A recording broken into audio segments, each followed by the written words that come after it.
Si ustedes recuerdan, de acuerdo al programa de estudios que tienen por parte de Tecnológico Nacional de México, esta es la última unidad que vamos a llevar y tiene que ver con el liderazgo y todas las capacidades asociadas a él. Nosotros probablemente hemos escuchado bastante sobre liderazgo en varios momentos de nuestra vida y es un término que suele estar de moda dentro de los entornos organizacionales. Sin embargo, para que nos demos cuenta de cuáles son los alcances que tiene el liderazgo y cuáles son sus posibilidades reales, es que vamos a hacer una exploración a este concepto y a todas sus implicaciones. Entonces, vamos adelante. En cuanto al concepto e importancia del liderazgo, vale la pena que recordemos que, como en todo, no hay una sola definición. Nosotros tenemos diferentes factores que inciden en las concepciones de liderazgo y estas van cambiando mucho a lo largo de la historia, dependiendo de cada sociedad, de cada cultura e incluso dependiendo del género de la persona a la que se le asocian estas habilidades. Algo que vale la pena recordar y a modo de arranque es esta frase de Séneca, filósofo de origen grecorromano, que nos habla de que quien tiene un gran poder debe usarlo ligeramente. Y me gusta arrancar con este tipo de definiciones porque el liderazgo no es algo que se ejerza con una fuerza dominante e impositiva al 100%. De hecho, en enfoques contemporáneos se suele referir que lo mejor es procurar darle libertades a los individuos para que ellos mismos orienten sus actividades. Nosotros vamos a ver varios estilos de liderazgo y veremos cuáles son los que se acoplan con la perspectiva de este pensador. Entonces, les decía yo que el liderazgo, a pesar de tener mucha fama en el entorno de las organizaciones, no existe solamente dentro de esos ámbitos. Nosotros tenemos liderazgos religiosos, tenemos liderazgos en la familia, tenemos liderazgos dentro de nuestras instituciones sociales e incluso en las relaciones de pareja y en amistades. Por lo tanto, vale mucho la pena explorar cuáles son las cualidades comunes a todos estos tipos de liderazgos que pueden ser muy diferentes y que pueden perseguir objetivos en el plano de su campo muy distintos. Entonces, nosotros tenemos varias posibles definiciones de liderazgo. Varios autores te hablan de que el liderazgo es una capacidad para influir en la gente. No les ordenas, influyes para que ellos generen las acciones de buen modo y hacia un objetivo común. También se suele hablar de liderazgo como un don, de guiar, de dirigir. Esta concepción me parece muy interesante porque si hablamos de un don parecería que es algo con lo que se nace. Vamos a revisar si realmente es algo con lo que nacemos, si es algo innato en nosotros o si es algo que puede fortalecerse. También se habla de liderazgo como una influencia personal que va a ser ejercida dentro de una situación determinada. A veces resulta que hay gente que tiene perfiles dominantes y de liderazgo en ciertas áreas, pero no necesariamente en todos los ámbitos de su vida. Y algo muy importante que hay que considerar es que el liderazgo se ejerce sobre las personas, no sobre recursos materiales. Y esto es importante definirlo porque, sobre todo en cuestiones políticas, a veces no te explicas por qué hay ciertos candidatos o personajes que trascienden y a los cuales la gente les sigue y los ve como auténticos líderes. Sin embargo, pues esto tiene que ver mucho con que no depende necesariamente de la capacidad económica del individuo, sino que va a depender de habilidades interpersonales. Entonces, dentro del contexto actual, ¿qué sucede? Sucede que no todo el mundo puede ser líder, pero además tenemos diferentes escenarios en los cuales se enmarcan las acciones de los potenciales como líderes. Tenemos en primera un asunto que tiene que ver con la autoridad. Suele haber una tendencia hacia las autoridades en crisis. Cuando nosotros tenemos autoridades enfrente, puede suceder que ya no se les tome en serio, que ya no se les vea como un referente social o modelos a seguir. Y eso va a generar que el liderazgo no pueda explotarse al máximo. Tenemos también un interés creciente por la comunicación y esto lo podemos interpretar de varias maneras. Podemos pensar en el liderazgo entorpecido por vicios de comunicación, por filtraciones de información, por el uso y el abuso de las redes sociales, por rumores, fake news, todo este tipo de cosas. Pero también tiene que ver una cuestión de un cambio generacional. En generaciones anteriores a las que estamos viviendo actualmente, los liderazgos no se caracterizaban por una postura abierta y de compartir información hacia los demás o de mantener una comunicación más allá de nuestro ámbito laboral. Entonces, ante este interés y la necesidad de estar comunicados e interconectados con frecuencia, se pueden generar ciertos obstáculos para un líder que no se adapta a los tiempos actuales. También tenemos una cuestión relacionada con el subdesarrollo tanto científico como tecnológico, porque las circunstancias en las que se ejerce el liderazgo van a ser variables y van a depender de cuáles son los condicionantes económicos, materiales, técnicos y científicos con los que cuenta el individuo y si realmente son los que la organización requiere. Sin embargo, pues no todo se puede abordar desde una manera tan pesimista. Así como tenemos problemas, tenemos oportunidades y en esas oportunidades tenemos que estamos en un entorno de cambio y esto genera que ciertas actitudes que ya están fuera de lo que deberían comiencen a tener más relevancia. Tenemos también un ambiente globalizado y multicultural y a pesar de que cada sociedad se mantiene con ciertos rasgos distintivos, tenemos la oportunidad de acceder a ver qué hacen otras sociedades, qué hacen otras culturas, qué se hace en otro tipo de instituciones y qué es lo que podemos tomar. Y esto nos habla también de que estamos en una era del conocimiento como poder y conocimiento como oportunidad de vida. Pero bueno, en todo este contexto, ¿qué funciones va a tener un líder? Los líderes no solamente están ahí para dirigir, es decir, para tomar decisiones, cumplen varias funciones. No todos los jefes son líderes, a lo mejor todos los jefes dirigen, pero no significa que sea un líder, y esto es porque debe cumplir con otras funciones. El líder, además de dirigir, integra recursos de la organización, tanto humanos, técnicos y materiales, y sabe en qué momento deben aplicarse, puesto que es capaz de impulsar o frenar las actividades con tal de que se alcancen los objetivos. Para esto, naturalmente, necesita de conocimiento del contexto exterior, de las circunstancias en las que se mueve la organización y también de los recursos con los que cuenta. Del mismo modo, para poder ser un líder, se debe ser capaz de organizar, de determinar qué va a hacer cada miembro del equipo y bajo qué alcance, nivel y cuáles serán las responsabilidades. Pero para que todo esto funcione, tiene que haber comunicación de manera forzosa. Si no hay comunicación, todo lo demás se derrumba. Ahora, ¿cuáles son los estilos de liderazgo que podemos apreciar? Existen muchas teorías en relación a los estilos de liderazgo. Sin embargo, nos vamos a enfocar en tres principales que tienen que ver con el uso o abuso del poder. Tenemos estos tres modelos que van a ser el autocrático, el laissez-faire, que es un término del francés, se refiere al dejar hacer, y el democrático.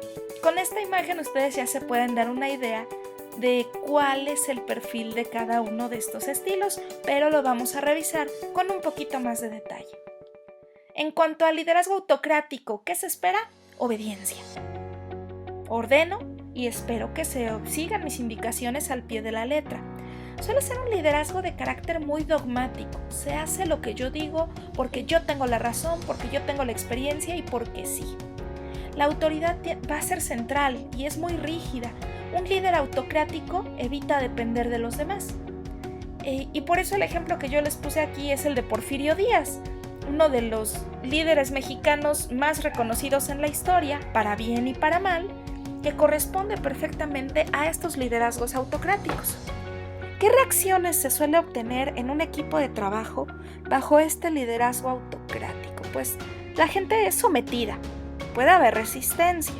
Hay gente que no acepta este tipo de liderazgos, que se sienten invalidados y por lo tanto se genera tanto irritabilidad como antipatías. Si estas tensiones se acumulan, pues terminamos con situaciones como las inconformidades electorales de 1910, luego de que Porfirio Díaz aplicara mano de hierro durante 3 décadas, por decir algo. El siguiente estilo de liderazgo tiene que ver con un liderazgo o dirigencia de carácter democrático. Y aquí yo busco ser la voz de la mayoría. Yo no tomo todas las decisiones ni estoy detrás de la gente todo el tiempo porque voy delegando autoridades. Voy promoviendo la participación de los miembros de mi equipo. Pero esto no es necesariamente una garantía de éxito. ¿Por qué razón? Bueno, porque si yo les delego responsabilidades y toma de decisiones a personas que no tienen la experiencia, que no tienen la capacidad, que no tienen la preparación, eventualmente la situación se va a volver en mi contra. Sin embargo, pues tenemos diferentes reacciones. Algunas de ellas tienen que ver con mucho entusiasmo y con un alto sentido de moralidad. Se le levanta el espíritu a todos, surge motivación de carácter extrínseco y posiblemente intrínseco después, pero como el líder está delegando responsabilidades y autoridades, eventualmente puede perder el control porque se tiene que someter a lo que la mayoría diga.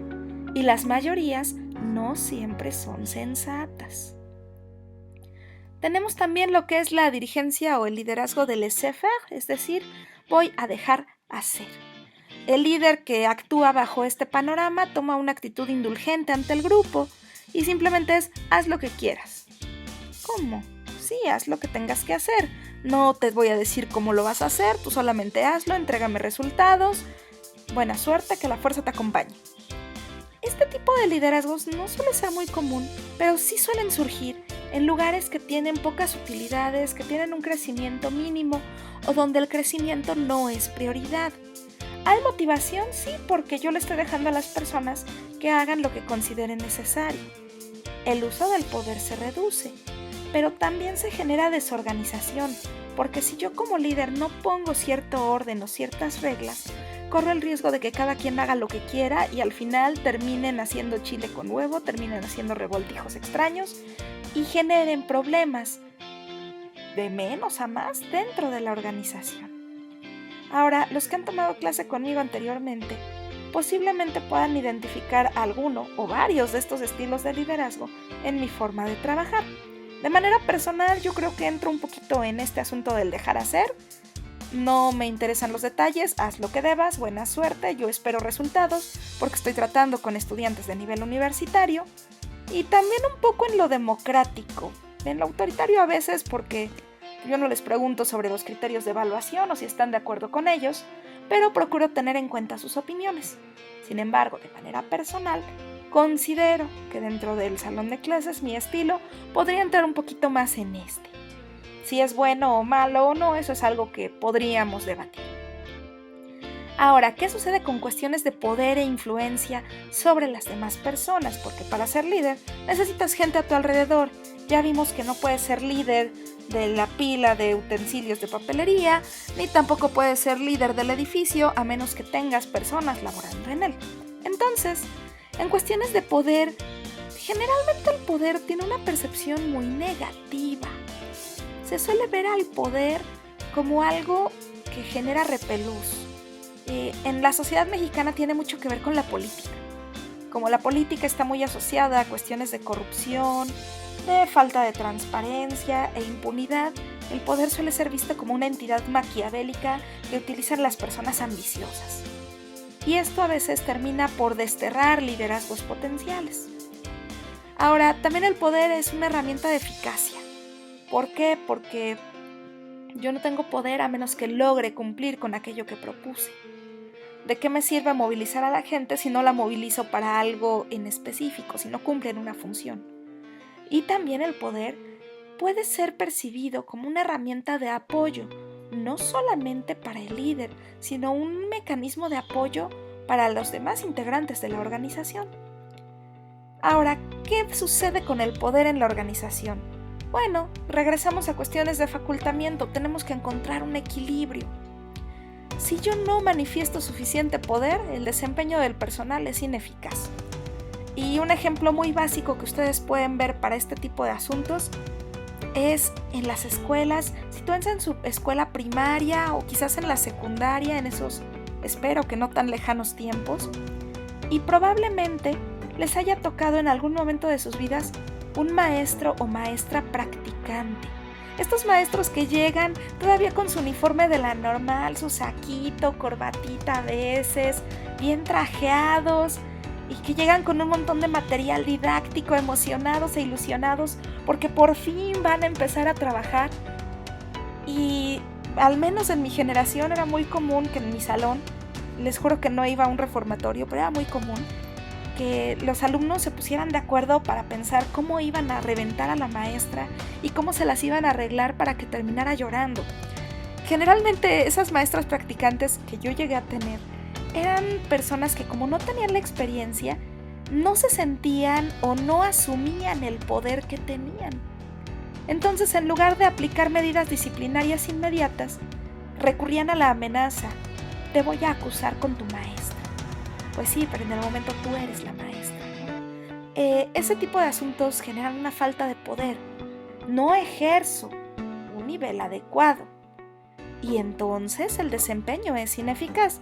¿Qué aprendí con mis practicantes? Pues aprendí a ver cómo se ponen a llorar, aprendí que hacen materiales muy bonitos, pero de las materias realmente fue complicado tomarles el hilo, y las actividades en ocasiones se quedaban pues un poco en el limbo debido a que el maestro, maestra practicante, no asumía el poder suficiente para motivarnos, o en el peor de los casos obligarnos, a llevar a cabo esas actividades.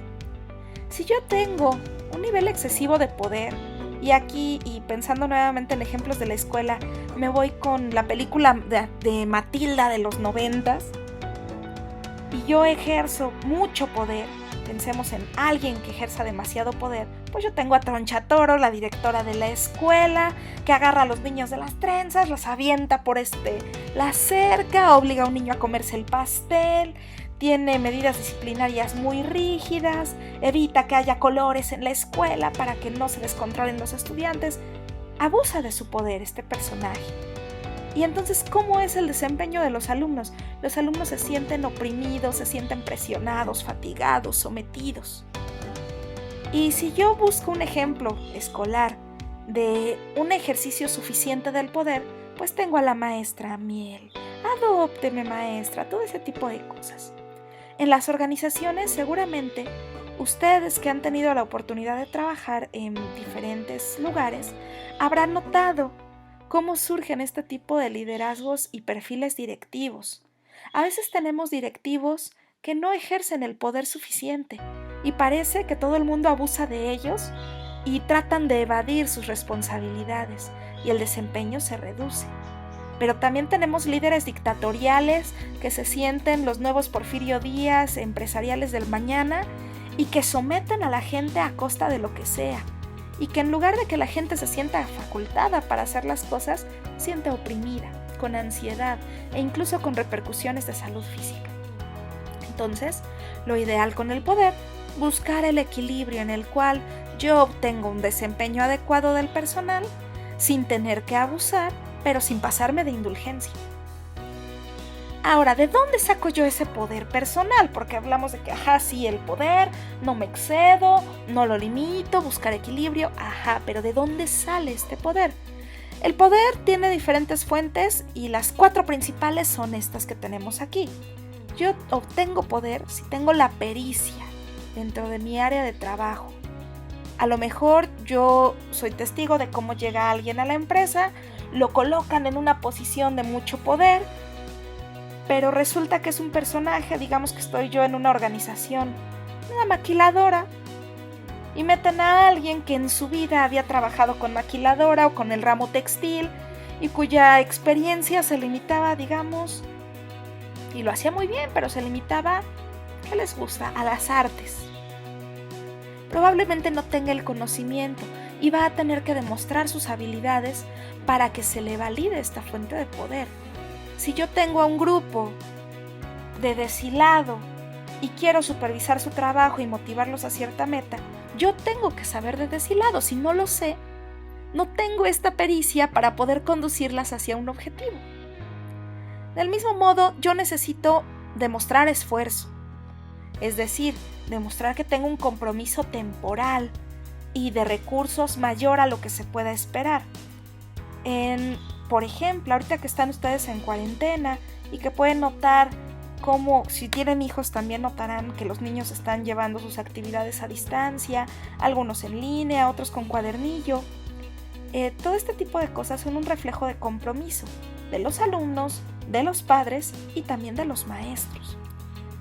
Si el maestro simplemente es como de aquí está tu hoja, que te vaya bien, nos vemos en septiembre, pues nos habla de poco esfuerzo y entonces su poder personal se reduce ante el grupo con el que trabaja. Pero si tú demuestras un compromiso adicional o un interés, probablemente eso ayude a que se perciba a tu persona como una entidad poderosa. Pero eso no es suficiente. Tú puedes tener mucho tiempo dedicado a esa actividad, a ese grupo, y puedes tener todo el conocimiento y las habilidades, pero tu comportamiento tiene que ser congruente con los valores de la organización en la que estás. Si yo tengo una compañía y quiero poner, digamos, gimnasios, y quiero motivar a mis entrenadores a que den todo de sí para que lleguen más clientes al gimnasio una vez pasada la cuarentena, y lo hago mientras me estoy comiendo mi pizza Jumbo con orilla de doble queso y mi Coca-Cola Light para desentonar, probablemente no estoy ejerciendo un comportamiento legítimo. Entonces, estos 3 componentes son vitales, pero hay uno más en el cual posiblemente nosotros veamos el por qué la gente suele decir que el liderazgo es un don. Mucha gente tiene estas 3. Se comprometen, tienen todo el compromiso, suelen ser muy congruentes, pero no ascienden en las organizaciones. Y esto es porque no solamente necesitas eso, necesitas el carisma o el atractivo personal que motive a la gente a relacionarse contigo. Básicamente tienes que generar simpatías. Fíjense en los políticos. Si se dan cuenta, los políticos se esfuerzan mucho. Van, vienen, hacen giras, están 24/7 en las redes sociales, tienen que estar al tanto de todo, tienen que demostrar conocimiento del cargo y del área de la región en la que están trabajando. Y pues en medida de sus posibilidades suelen manifestar cierta legitimidad con la organización a la que pertenecen. Un político del PAN que sea congruente se va a oponer, por ejemplo, a medidas de matrimonio igualitario o de legalización del aborto. Si ese político del PAN de repente cambia de parecer, pues va a ganar seguidores de otras áreas, pero no del perfil al cual se estaba orientando. Pero si tienes estos 3 y no tienes posiblemente no puedas avanzar o adquirir cada vez más poder personal o influencia sobre los demás. De ahí que este último, a pesar de que sea uno de los menos desarrollables en cuanto a tu personalidad, si tú traes una personalidad introvertida, no es imposible, pero posiblemente te tengas que esforzar más. Por el atractivo personal, es que si tienes las 3, pero te falta posiblemente te vaya a faltar poder. Y si tienes el atractivo personal, aunque te falten estos 3, posiblemente puedas avanzar más, al menos en la sociedad mexicana. Ahora, ¿cuánto poder realmente se tiene? Es muy común hablar del poder y de cómo es que se ejerce, pero ¿cuánto poder tenemos? Para determinar el poder de un puesto en una organización, en tu familia o demás, puedes revisar estos 4 componentes. En primera, la centralidad, es decir, ¿qué tanto acceso tengo yo a la información? Si mi puesto de trabajo o mi posición en la organización me permiten acceder a información sin tener que estarla solicitando tanto o sin tener bloqueos, entonces sí estoy hablando de que cuento con centralidad. El otro componente que también es importante, la visibilidad, es decir, qué tanto se ve mi desempeño por las personas que son influyentes en la empresa. A lo mejor mi trabajo salva vidas, pero si solamente me entero yo y la persona que está aseando la oficina en la que trabajo, probablemente no haya tanto poder. Mi desempeño tiene que ser observable, tiene que destacar, ¿sale? En cuestiones de flexibilidad, ¿qué tantas libertades tengo yo dentro de mi puesto de trabajo? Si para todo tengo que pedir permiso, no tengo poder. Si puedo mover a carta abierta todo lo necesario, tengo poder. Pero además necesito que haya relevancia, que mis actividades sean congruentes con las prioridades que tiene la organización en la que me encuentro. A lo mejor cuento con 2, cuento con 3, cuento con las 4. Lo ideal para hablar de una persona poderosa es que tenga las 4. Pero eso difícilmente sucede, porque va a haber alguna que sea más dominante que otra. Ahora, ¿cómo se transforma ese poder en influencia? Es decir, ¿cómo ejerzo el poder para que las personas hagan algo? Hay diferentes estrategias. Tenemos las estrategias de castigo, es decir, te obligo. Tengo las estrategias de reciprocidad, me las ingenio para que los demás quieran hacer lo que yo digo, por un mero deseo o conveniencia. Y tengo también las estrategias de razón, es decir, mostrar con argumentos lógicos que lo que yo digo es el camino más razonable. Lo puedo hacer, cualquiera de estas 3 estrategias se pueden ejercer de forma directa o de forma indirecta. En cuanto a lo directo, puedo ejercer presión, coerción, tal cual, amenazar. Si no haces esto, te despido. Si no haces esto, te descuento salario. Haz esto o de otro modo se te va a hacer un reporte. Voy a tener que levantar un acta administrativa en tu contra si es que no tengo el reporte que te pedí para las 3 de la tarde. Ese tipo de cosas, coercitivas, directas, amenazas. Intimidación o ejercer presión, métodos indirectos. No muestro consecuencias inmediatas de la acción, pero sí dejo en claro que estás obligado a hacerlo y que habrá consecuencias si es que no lo haces. ¿Sale? En cuanto a estrategias de reciprocidad, lo más fácil, intercambio.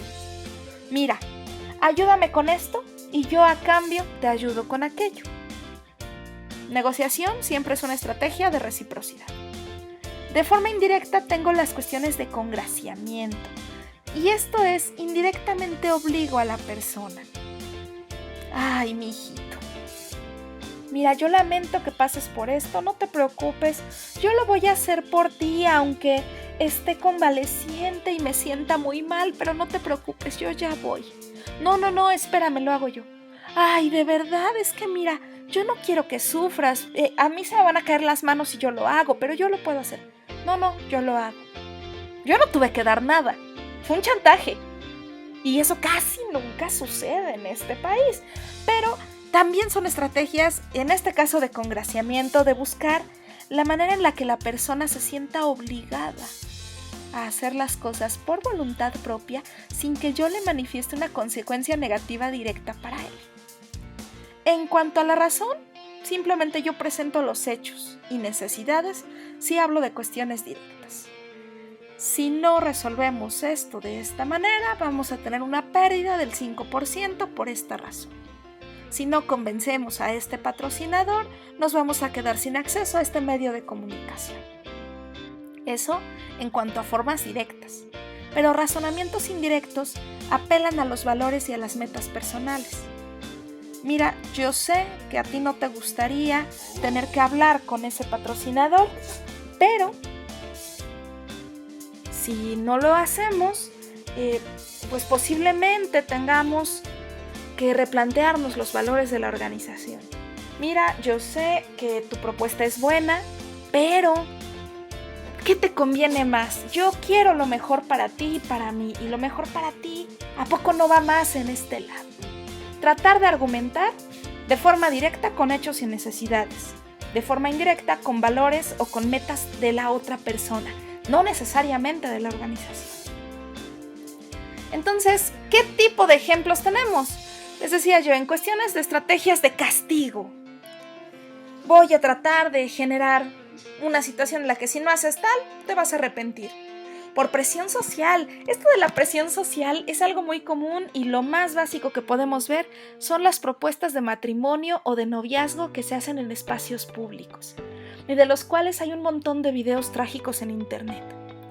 Está un partido de fútbol, un partido de básquetbol, está la gente en la plaza pública, en un centro comercial y de repente llega alguien que para todo el evento en cuestión, pone música especial, la gente comienza a rodear, sacan sus teléfonos, graban, y entonces es: Menganita, te amo, quiero que te cases conmigo, me honrarías en ser mi esposa. Y la gente aplaude y pide que digan que sí.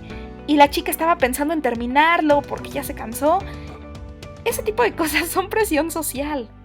Y es una estrategia de coerción y de intimidación. Él no le está diciendo nada malo en el momento. Pero es si no lo haces, vas a quedar mal frente a toda esta gente, que van a ver cómo me rompiste el corazón. Es una estrategia muy violenta. No sé, la cultura pop nos ha hecho romantizar cosas que en realidad son bastante pesaditas. Pero bueno, esas son estrategias de castigo. Ahora, en estrategias de reciprocidad, yo te prometo que te voy a ayudar con esto. Acuérdate, en caso de obligación, acuérdate que yo ya te había ayudado con esto y que me debías una. Mira, yo te entrego esto con anticipación, pero a cambio, ayúdame. Yo voy a ir escalando el compromiso. Mira, tú me compras esta cantidad, me compras 100 muestras y para el mes siguiente yo me comprometo a darte 150 por el mismo precio. Ese tipo de cuestiones, reciprocidad. Si haces tal cosa, vas a recibir alguna otra, ¿va?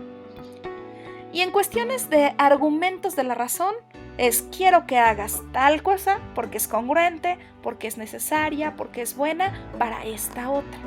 Presento evidencias, presento necesidades, demuestro habilidades, reitero lealtades, cuestiones de altruismo, metas y valores.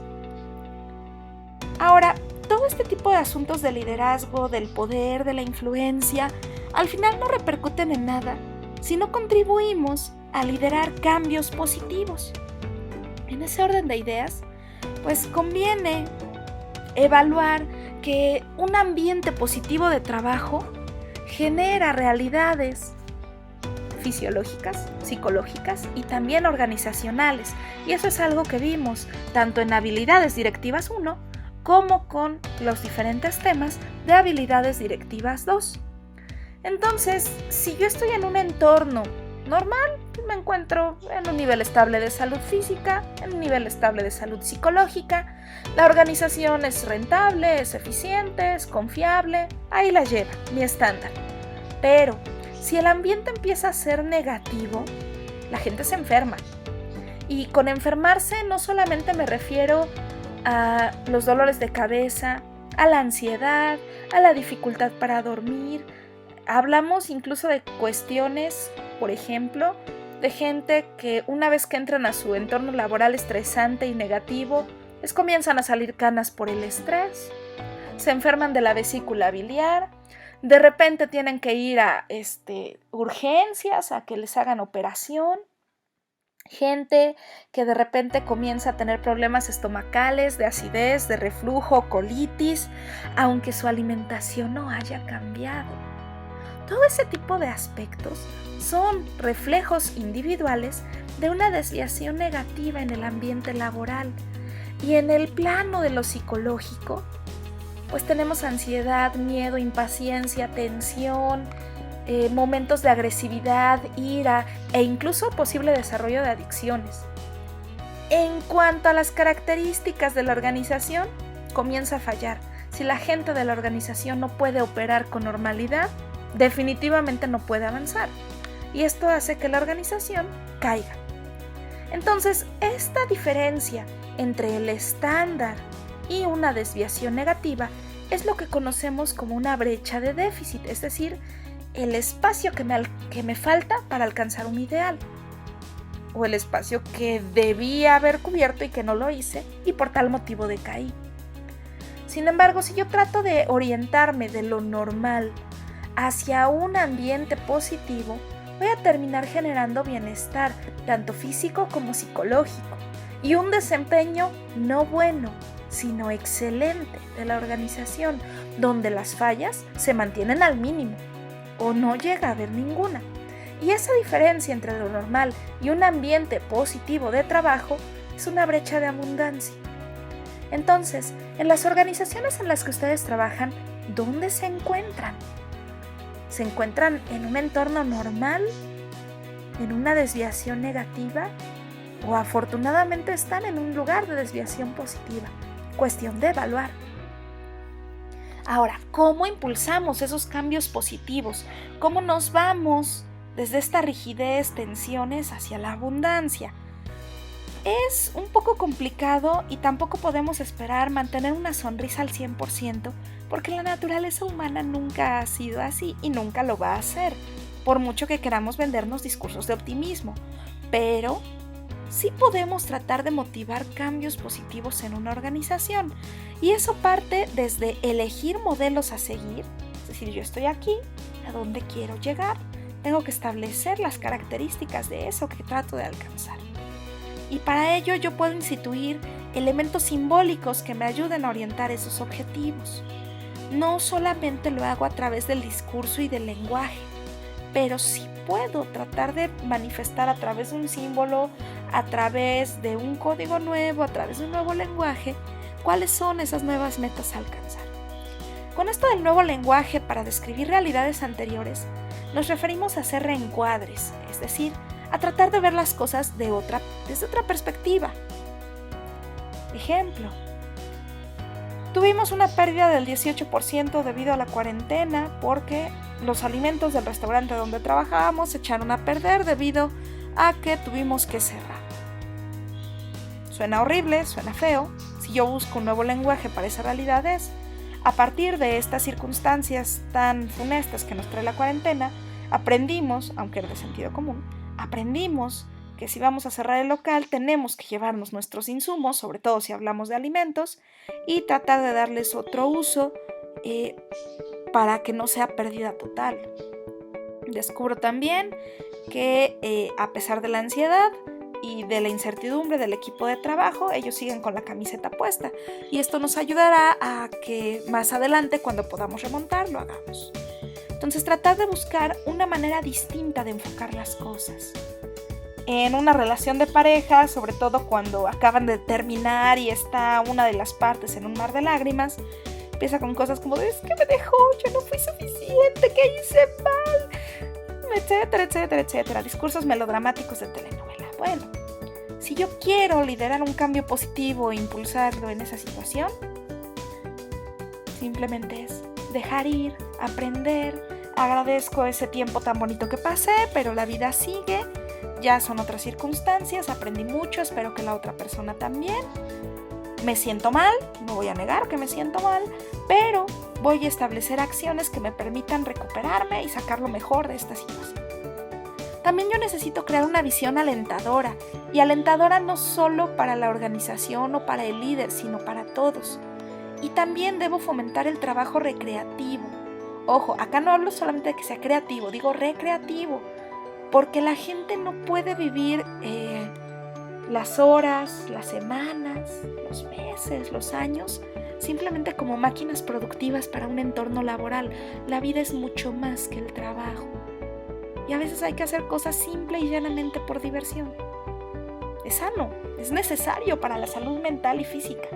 Entonces tengo que fomentar ese tipo de trabajo recreativo, que no todo sea, y perdón la expresión vulgar, pero que no todo sea hora nalga y nada más reportar, burocracia y cuestiones administrativas. Tengo que encontrar la manera de que si eso es necesario, se haga de una manera distinta. Entonces, básicamente eso es todo lo que quería comentarles en relación al tema. Ustedes van a encontrar desglosadas en plataforma las actividades. Como este videito es pensado para este módulo de habilidades directivas 2, pues estas son las actividades que vamos a realizar como cierre del semestre. Para referencia futura, por si se me ocurre reciclar este video, pues aquí estoy hablando en mayo de 2020 y estas son las actividades. En primera, mapa mental sobre los aspectos abordados durante la sesión, es decir, durante este videito. Voy a evaluar 3 aspectos: creatividad, que no sea un simple mapita con líneas, bolitas y ya, pónganse creativos, que ese mapa tenga orden y tenga limpieza y que sus contenidos abarquen todo el tema de liderazgo. Pueden ocupar este video, pueden ocupar también los recursos complementarios que les dejo en plataforma. Dejé por ahí una lectura que sí me gustaría que ocuparan para complementar y dice tal cual, lectura complementaria. Si no la ocupan, no hay problema, pero si la ocupan, posiblemente tengan un extra. La siguiente, tienen que hacer un cuadro comparativo de estilos de liderazgo.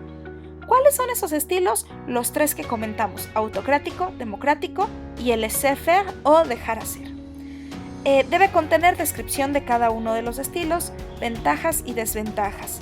Adicionalmente, no es obligatorio, pero es lo ideal, colocar ejemplos de esos estilos de liderazgo, ejemplos reales. Personajes que han sido líderes tenemos muchísimos.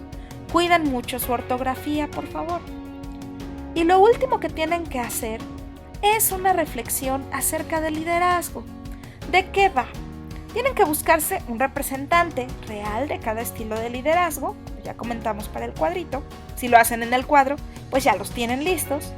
Tienen que explicar brevemente cuál es su ámbito de acción y también cuál es el estilo de liderazgo al que pertenece.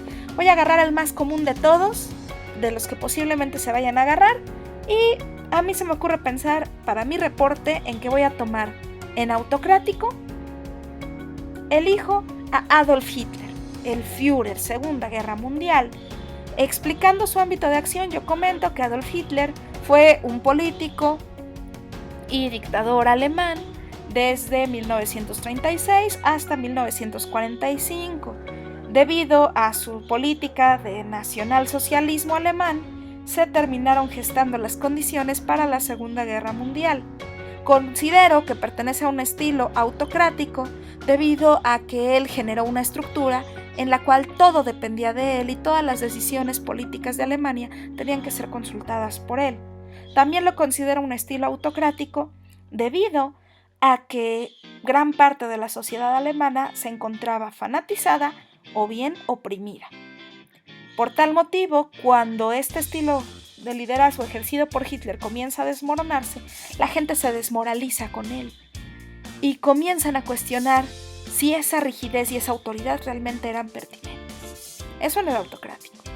Si yo busco un estilo de liderazgo del laissez-faire, voy a agarrar a otro ejemplo que suele ser el más común que tienen, que es Steve Jobs. Y yo pienso en Steve Jobs como un líder de la tecnología, un visionario para su tiempo, fundador de la marca Apple, que después fue despedido de su empresa y después la volvió a comprar. Nos habla de mucha tenacidad, pero también de mucha libertad creativa en cuanto a su equipo de desarrolladores. Sin embargo, este líder es una combinación del laissez-faire democrático y autocrático, porque a pesar de que él dejaba libertades creativas a su equipo y delegaba responsabilidades, las decisiones se tomaban por consenso en su empresa y al final era él el que tenía la última palabra y el que se representaba a sí mismo como único titular de esos cambios y adelantos tecnológicos dentro de las conferencias de su marca. ¿Sale? Yo busco, como tercer ejemplo, un estilo de liderazgo democrático, y en liderazgo democrático pienso en Andrés Manuel López Obrador. Andrés Manuel López Obrador es un político que ha buscado la presidencia durante 3 sexenios, finalmente lo consiguió. Considero que es estilo democrático porque muchos de los proyectos que podrían ser de relevancia los somete a consultas populares. Sin embargo, también considero que es autocrático porque muchas de estas consultas podríamos suponer que carecen de la transparencia suficiente. Notamos también que ha hecho cambios en su gabinete de acuerdo al grado de diferencias personales que adquiere con los miembros de trabajo con los que contaba, y que debido a su perfil en las conferencias mañaneras está muy acostumbrado a tener la última palabra siempre. Eso es lo que ustedes tienen que hacer. A partir de esos ejemplos, deben decirme si los estilos de liderazgo que vimos son efectivos o no lo son, o en qué momentos puede ser más efectivo un estilo que otro. Esas son las 2 partes de su trabajo. En cuanto a los ejemplos, pueden agarrar a cualquier persona de la realidad que no sean los 3 que yo ya ocupé. Yo ya ocupé a Hitler, ocupé a Steve Jobs y ocupé al peje. Entonces cualquiera de esos 3 no lo pueden utilizar, busquen a alguien más. Personas que han sido líderes sobran en la historia. Pueden agarrar personajes de México, del mundo, del pasado, del presente, de donde gusten. ¿Sale? Entonces, esto es lo último que me tienen que entregar. Ya están abiertos los espacios en plataforma.